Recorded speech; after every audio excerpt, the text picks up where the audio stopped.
ମହାରାଜଙ୍କର ଜୟ ହଉ। ହଁ କୁହନ୍ତୁ କୁହନ୍ତୁ ସେନାପତି। ମହାରାଜ ବହୁତ ବଡ଼ ଦୁଃଖ କଥା, ଯଦି ଆପଣ ଆଜ୍ଞା ଦେବେ ମୁଁ କହିବି।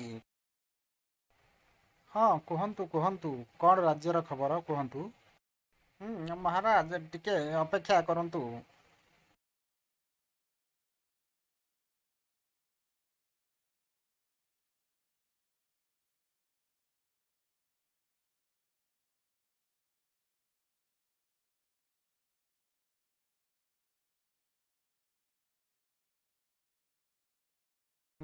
ମହାରାଜ ଇଏ ହେଉଛି ସେଇ ଝିଅ।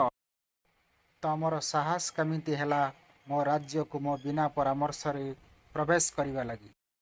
ମହାରାଜ, ସୁଦୂର ଶ୍ରୀଲଙ୍କାରୁ ମୁଁ ଆପଣଙ୍କ ରାଜ୍ୟର ମଙ୍ଗଳ ପାଇଁ ଆସିଅଛି। ସେନାପତି, ଏ ଝିଅକୁ ମୋ ସାମ୍ନାରୁ ନେଇଯାଅ। କାଲି ରାଜ୍ୟର ସମସ୍ତ ପ୍ରଜାମଣ୍ଡଳଙ୍କ ସାମ୍ନାରେ ମୁଁ ଏହାର ବିଚାର କରିବି ଏବଂ ଏହାର ଦଣ୍ଡ ପରିଧାନ କରିବି।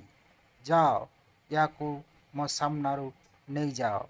ଯାଅ ଯାଅ ସେନାପତି ଯାଅ।